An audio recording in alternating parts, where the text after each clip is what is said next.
আপনারা অনেকেই হচ্ছে যে আমাকে প্রশ্ন করছিলেন যে চায়নাতে কি কুঠা আছে কিনা। চায়নাতে আসলে স্পেশালি কোনো কুঠা ওই রকম নাই। চায়নাতে 3 ধরনের কুঠা আছে। স্টুডেন্টরা খেলাধুলা করতেছে, দেখাইতে দেখাইতে আপনাদেরকে কিছু কথা বলি চায়নার কুঠা নিয়ে।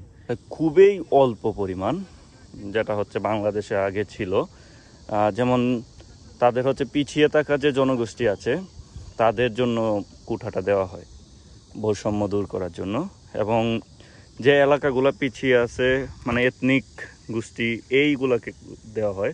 একটা দেশে যদি নারীদেরকে কুঠা দিয়ে তাদেরকে আগায় রাখা হয় তাহলে পুরুষরা কিন্তু ওই দেশে মানে সেফ না, বা পুরুষরা কিন্তু পিছিয়ে আছে। সো নারী পুরুষ যদি সমান অধিকারী হয়, বিশেষ করে চায়নাতে যদি নারী পুরুষ যেহেতু সমান অধিকার বা উন্নত দেশগুলোতে, তাই ওদের কিন্তু কুঠা ওই রকমভাবে নাই। কারণ দেখা যায় যে প্রাথমিক বিদ্যালয়ে পরীক্ষাতে যখন নারীদেরকে প্রায় 60%-এর মতো এরকম একটা কোটা দেওয়া হয়, তাইলে কিন্তু ওইখানে একটা প্রবলেম হচ্ছে যে নারীরা আগায় থাকলো, তাইলে তো পুরুষদের আন্দোলন করার কথা, পুরুষদের সমান অধিকার চাওয়ার কথা, ঠিক আছে? নারীরা হচ্ছে আগায় আছে, পুরুষরা পিছায় আছে আমাদের সমাজে। আর আমাদের দেশে যদি নারীদের নিয়ে অধিকার নিয়েই মানে কথা বলতে হয়, তাহলে আমার মনে হয় যে একটা দেশের প্রধানমন্ত্রী যে যে জায়গায় নারী এবং সাবেক প্রধানমন্ত্রী যে জায়গায় নারী, সেখানে নারী পুরুষের অধিকার নিয়ে কোনো কথা বলার সুযোগ নেই। তাই আমি বলবো যে নারী কোঠাটা আমাদের দেশে মানে যৌক্তিক না। আর ওইটা হচ্ছে চায়নাতেও কোনো রকম নারী কোঠা নাই।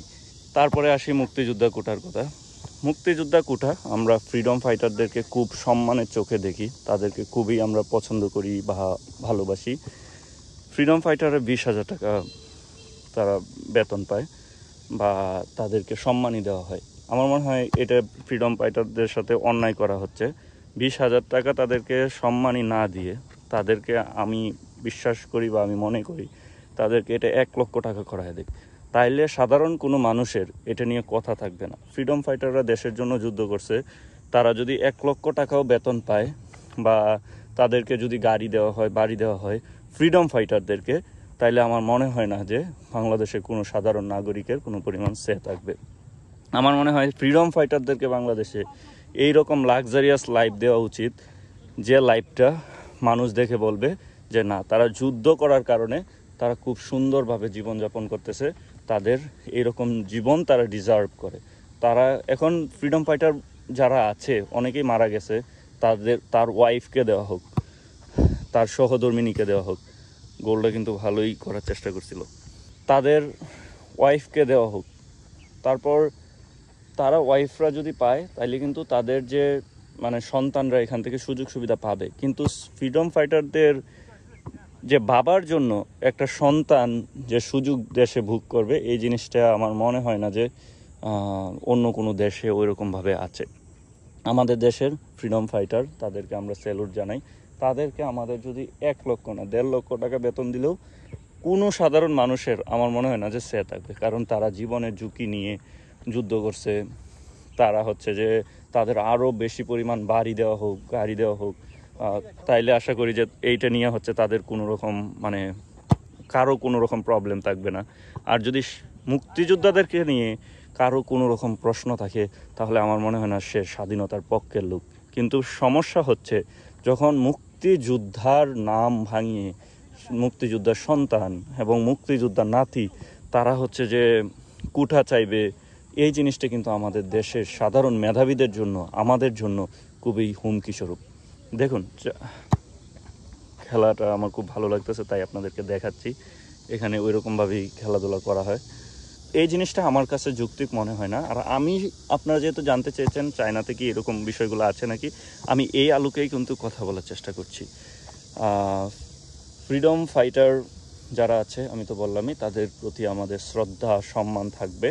এবং আমাদের যে কুঠা নীতিটা, কুঠা হচ্ছে যে একটা দেশ চালাইতে গেলে যদি মেধার ভিত্তিতে একজন পেল 100-র মধ্যে 90 মার্ক, আরেকজন পেল 100-র মধ্যে 60 মার্ক বা 70 মার্ক পেয়ে যদি সেই লোকটা 90 মার্ক পাওয়ার ব্যক্তিটার জায়গাটা নষ্ট করে দেয়, তাহলে কিন্তু এই দেশের মেধার আসলে, বা ওই লোকটা যদি সেই চাকরি করে দেশের উন্নতির জন্য কাজ করে, তাইলে কিন্তু সে ভালোভাবে কাজ করতে পারবে না।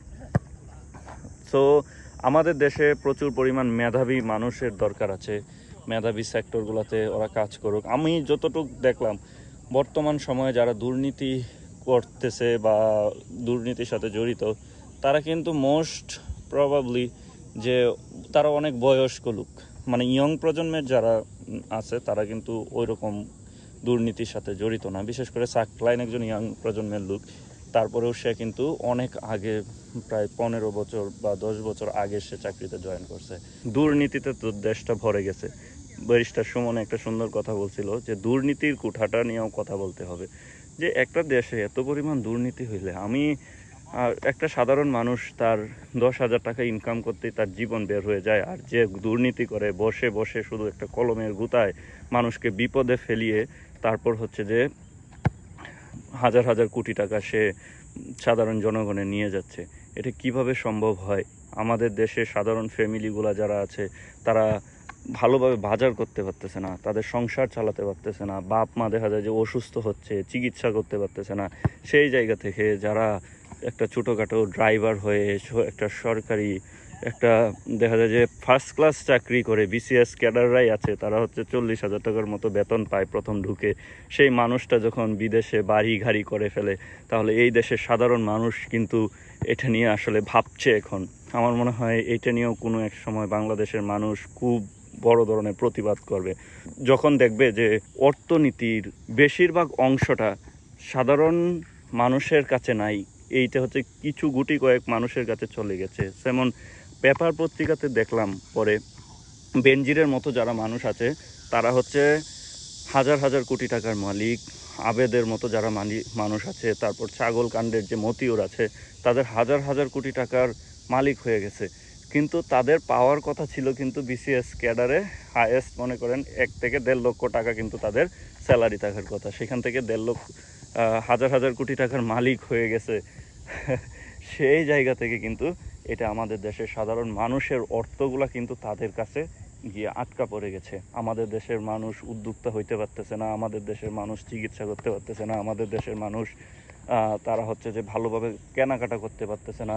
দেখা যায় যে একটা মানে কেমন একটা ডিসক্রিমিনেশন, চায়নাতে নারী পুরুষ যারা আছে সবাই কিন্তু সমানভাবে গ্রো করতেছে, তারা কিন্তু পিছিয়ে থাকা কেউ নাই, সবারই চাকরি আছে, সবাই বিভিন্ন রকম জবের সাথে জড়িত, তারা হচ্ছে ইনকাম করতে পারতেছে।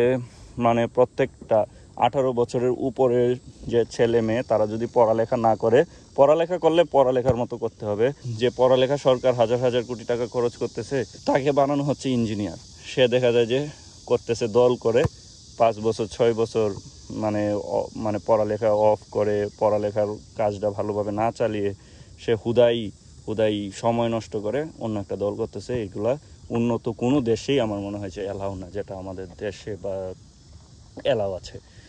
এই দুর্নীতির বিরুদ্ধে আমাদের দেশের মানুষ আমার মনে হয় এক সময় প্রতিবাদ করবে, কারণ আমরা যে বিদেশে আছি কেন, আমাদের দেশে হচ্ছে আমাদের যদি কর্মসংস্থানের ব্যবস্থা থাকতো, আমাদের দেশে যদি উন্নত জীবন থাকতো, তাইলে কিন্তু আমরা মানে বিদেশে আসতাম না। বিদেশে কেউ কি থাকতে চায়? তা বিদেশ খুব একটা ভালো সুন্দর সব কিছুই আছে, কিন্তু পরিজন ছেড়ে এখানে থাকাটা কিন্তু আসলে খুবই কষ্টকর। এখানে দেখেন ওরা খুবই খেলাধুলার প্রতি অ্যাক্টিভ, আর চায়নাতে কিন্তু এখন ভ্যাকেশন চলতেছে, এখন গুটি কয়েক পোলাপান আছে, নাইলে এই গ্রাউন্ডটা কিন্তু ভরপুর থাকতো যে তারা সব সময় খেলাধুলা করে।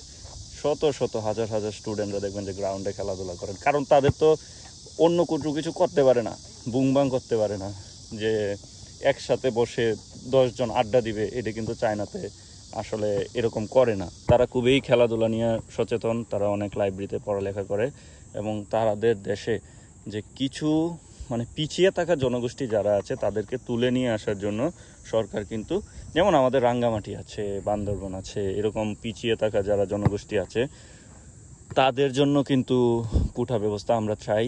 যে আমরা যারা বান্দরবনে ঘুরতে গেছি তারা জানি যে আসলে একজন উপজাতি বা আদিম অধিবাসী যারা আছে তাদের লাইফ অনেকটা কষ্টের। ওই জায়গাগুলোতে কোনো রকম উন্নত জীবন ব্যবস্থা নাই, কোনো রকম বিদ্যুতেই পাওয়া যায় না ওইখানে।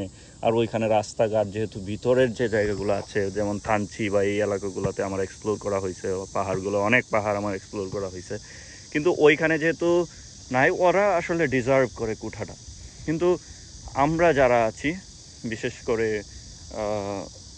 বাংলাদেশের থেকেও শিক্ষা ব্যবস্থা সব কিছু পাচ্ছি, তারপরেও দেখা যায় যে আমরা একটা কুঠা চাচ্ছি।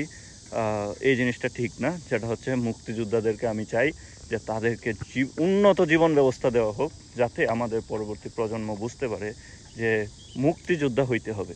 দেশকে যে কোনো সময় কোনো দেশ অ্যাটাক করলে আমার ঝাঁপিয়ে পড়তে হবে দেশের জন্য, যাতে একটা ইন্সপায়ারেশন পায়। প্রত্যেকটা মুক্তিযোদ্ধাদেরকে মানে আমাদের খুবই সম্মানের চোখে দেখা উচিত। আমাদের যে প্রাথমিক বিদ্যালয় বা বিভিন্ন রকম স্কুল কলেজ, এখানে তাদেরকে প্রধান অতিথি হিসেবে আমন্ত্রণ জানানো উচিত, তাদেরকে সামাজিকভাবে সম্মান দেওয়া উচিত। একটা মুক্তিযোদ্ধা সে যদি শিক্ষা অর্জন নাও করতে পারে, আমার মনে হয় সেই মানুষটাকে আমাদের একজন বিশ্ববিদ্যালয়ের টিচারের থেকে বেশি পরিমাণ সম্মান দেওয়া উচিত। তার মানে এই না যে বাবার যুদ্ধ বা বাবার সার্টিফিকেট দেখিয়ে এই যে একটা ট্রেন্ড, যে মানে অন্য একটা মেধাবী লোকের কুঠা নষ্ট করা, এই জিনিসটা আমার মনে হয় না যে ঠিক আছে।